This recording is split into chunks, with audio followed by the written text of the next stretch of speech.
Assalamualaikum Muhaimin. Kau buat apa dekat taman ni? Salam Asyik. Ada. Aku saja je nak hirup udara segar petang ni. Kenapa aku nampak kau macam ada masalah je ni, Muhaimin? Bukan apa. Sebab aku dah banyak kali berdoa. Tapi masalah aku masih belum selesai. Adakah Allah tu memang betul-betul wujud? Muhaimin, janganlah cakap macam ni. Kita sebagai umat Islam mestilah berpegang teguh kepada iman kita sendiri. Betul tu. Kita haruslah sentiasa berdoa kepada Allah dan sentiasa percaya kepadanya. Mungkin Allah tidak tolong kita pada waktu ini, tapi percayalah, Allah tetap akan menolong hamba-hambanya. Oh, macam tu rupanya. Rupanya selama ni aku punya fahaman salah dan menyebabkan aku tidak percaya kepada Allah Ta'ala. Jangan begitu, Muhaimin. Allah sentiasa ada bersama kita. Oh ya Muhaimin, malam ni kita akan ada kelas majlis di surau kita. Jomlah Muhaimin, kita pergi sekali. Nanti aku ambil kau kat rumah. 2 hours later.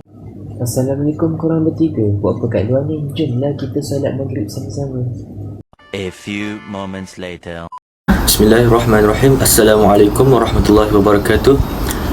Sidang jemaah sekalian, insyaAllah pada malam ini kita akan teruskan pengajian kelas tafsir kita yang dimulakan dengan surah Al-Kahfi ayat 101 hingga 103. Okay. Baiklah saudara Bashir, sila baca ayat 101. Baik, saya baca ya Ustaz ayat 101. A'udzu billahi minasyaitonir rajim. الذين كانت أعينهم في غطاء عن ذكري وكانوا لا يستطيعون سمعا. Maksudnya, orang yang mata hatinya dalam keadaan bertutup tidak mampu memperhatikan tanda-tanda kebesaranku dan mereka juga tidak sanggup mendengarnya. Baiklah, seterusnya saudara Alif, sila baca ayat 102. Bismillahirrahmanirrahim. Afahasiba alladhina kafaru an yattakhidhu ibadi min duni awliya. Inna a'tadna jahannama lil kafirin nuzula. Maksud ayat ini adalah, maka adalah orang-orang kafir menyangka bahawa mereka mengambil hamba-hambaku sebagai makhluk yang disembah selain daripadaku dapat menolong mereka. Sesungguhnya kami telah sediakan neraka jahanam bagi orang-orang kafir sebagai tempat tetamu. Akhir sekali, untuk ayat 103, saya minta saudara Muhaimin untuk membacakan ayat tersebut. Baiklah. Sebentar ya. A'udzu billahi minasyaitonir rajim. Qul hal nunabbi'ukum bil aksarina a'mala. Sadaqallahul azim. Baiklah, saudara Zaurul, apa yang kamu faham berdasarkan ketiga-tiga ayat ini?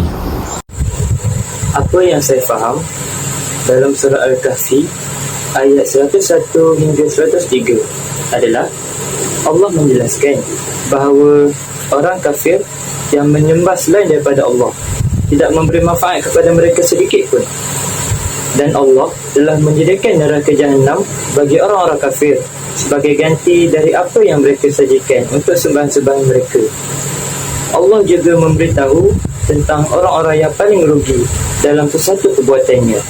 Okey, ayat 101 dalam tafsir Ibnu Katsir menceritakan tentang bahawa ayat ini Allah Subhanahu Wa Taala berfirman seraya menceritakan apa yang dilakukan terhadap orang-orang kafir pada hari kiamat kelak.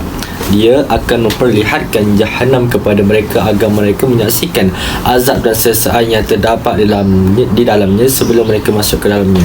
Yang demikian itu adalah mereka yang lebih cepat merasakan kegoncangan dan kesedihan. Dalam kitab Sahih Muslim disebutkan dari Ibnu Mas'ud radhiyallahu anhu, ia berceritakan kepada Rasulullah sallallahu alaihi wasallam yang membawa maksud Jahanam akan didatangkan. Ia diiringi pada hari kiamat kelak menuju kepada 70,000 golongan, yang setiap golongan terdapat 70,000 malaikat. Hadis riwayat Muslim. Kemudian Allah menceritakan kepada mereka, dia berfirman, allazi kanat a'yunuhum fi ghita'in an zikri, iaitu orang-orang yang matanya dalam keadaan tertutup dan memperhatikan tanda-tanda kebesaranku. Maksudnya dekat sini mereka lengah, buta dan bisu untuk menerima petunjuk dan mengikuti kebenaran sebagaimana dia difirmankan difirmankan berikut: barang siapa yang berpaling dari pengajaran Rabb yang Maha Pemurah, iaitu Al-Quran, kami akan baginya syaitan yang menyesatkan, maka syaitan itulah yang menjadi teman yang selalu menyertainya. Dalam surah Az-Zukhruf ayat 36. Sedangkan di sini dia berfirman, dan adalah mereka tidak sanggup mendengar, maksudnya mereka tidak pernah memikirkan perintah dan larangan Allah sesekali pun. Kemudian dia berfirman, afa hasibal ladzina kafaru an yattakhizu ibadi min duni awliya, maka apakah orang-orang kafir menyangkakan bahawa mereka yang mengambil hamba-hambaku itu menjadi penolong selainku? Maksudnya sini mereka berkeyakinan bahawa boleh sahaja mereka minta pertolongan kepada selain Allah, menyembah berhala, menyembah matahari dan selainnya, dan mereka pun meyakini bahawa hal itu dapat berguna bagi mereka. Oleh itu, kerana itu Allah Subhanahu Wa Taala memberitahukan bahawa Dia telah menyediakan neraka Jahanam di hari kiamat sebagai tempat tinggal bagi mereka yang mempunyai keyakinan seperti itu. Maksudnya sesiapa yang menyembah selain pada Allah, maka Allah sudah menyediakan tempat, iaitu neraka Jahanam. Okey, dalam ayat 103 pula Imam Al-Bukhari meriwayatkan dari Mus'ab, ia menceritakan, aku pernah bertanya pada ayahku iaitu Sa'ad bin Abi Waqqas mengenai firman Allah Subhanahu Wa Taala, qul hal nabiyukum bil akhsarina a'mala, katakan apakah akan kami beritahukan kepada kamu tentang orang-orang yang paling merugikan perbuatannya? Apakah mereka itu al-hurriyah? Ia menjawab, tidak, mereka itu adalah Yahudi dan Nasrani. Adapun orang-orang Yahudi telah mendustakan Muhammad sallallahu alaihi wasallam, sedangkan orang-orang Nasrani ingkar dan adanya syurga, dan mereka katakan tidak ada makanan dan minuman di dalam syurga, dan mereka berkata Al-Hurriyah adalah orang-orang yang membatalkan janji Allah setelah mereka berjanji kepadanya. Yang jelas, hal itu bersifat umum yang mencakup semua orang yang menyembah Allah Subhanahu Wa Taala dengan jalan yang tidak diredai, yang mereka mengira bahawa mereka adalah benar dan amalan perbuatan mereka ni akan diterima, padahal mereka tidak. Itu salah dan perbuatannya itu tidak benar dan tidak diterima oleh Subhanahu Wa Taala. Maka di sini menunjukkan inilah perkara-perkara yang paling rugi. Wahai saudara Muhaimin, apa yang kamu faham berdasarkan amalan-amalan yang rugi ni? Maaf Ustaz, tapi saya memang tak tahu. Saudara Alif, boleh saudara Alif bagi tahu tentang apa amalan-amalan yang rugi? Amalan yang rugi yang dapat saya faham ialah syirik, yang merupakan dosa yang tidak akan diampunkan oleh Allah Subhanahu Wa Taala. Selain itu, amalan menyembah berhala dan seangkatannya. Contoh dalil, a'udzubillahi minasyaitonir rajim, innallaha la yaghfiru an yushraka bihi wa yaghfiru ma duna dzalika liman yasha. Maksudnya, sesungguhnya Allah tidak akan mengampunkan dosa syirik dan mempersekutukan dengannya, dan akan mengampunkan dosa yang lain dari itu bagi siapa yang dikehendakinya. Dan sesiapa yang mempersekutukannya Allah dengan sesuatu yang lain, maka sesungguhnya ia telah melakukan dosa yang besar. Surah An-Nisa ayat 48. Alhamdulillah, betul lah apa yang saudara Arif terangkan sebentar tadi.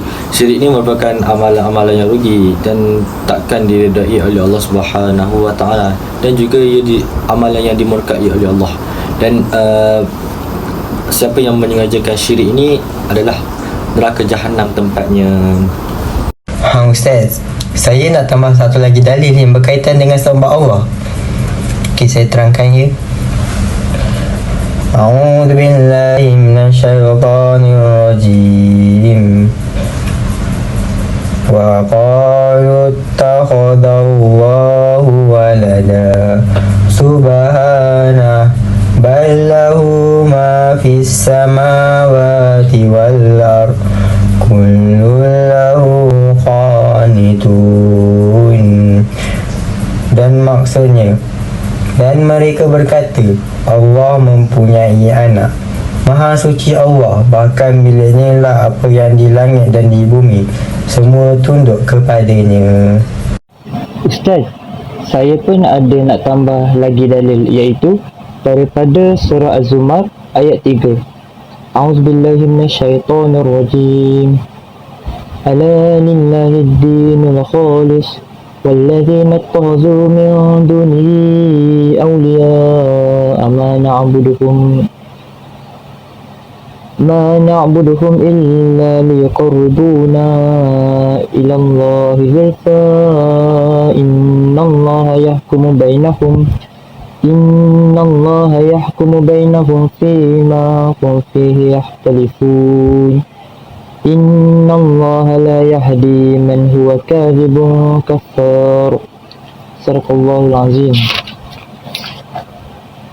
Ayat ini menceritakan tentang ingatlah hak yang wajib dipersembahkan kepada Allah ialah segala ibadat dan bawaan yang suci bersih dari segala persyirik dan orang-orang musyrik yang mengambil selain daripada Allah untuk menjadi pelindung dan penolong, sambil berkata, kami tidak menyembah atau memujanya, melainkan supaya mereka mendampingkan kami kepada Allah sehampir-hampirnya.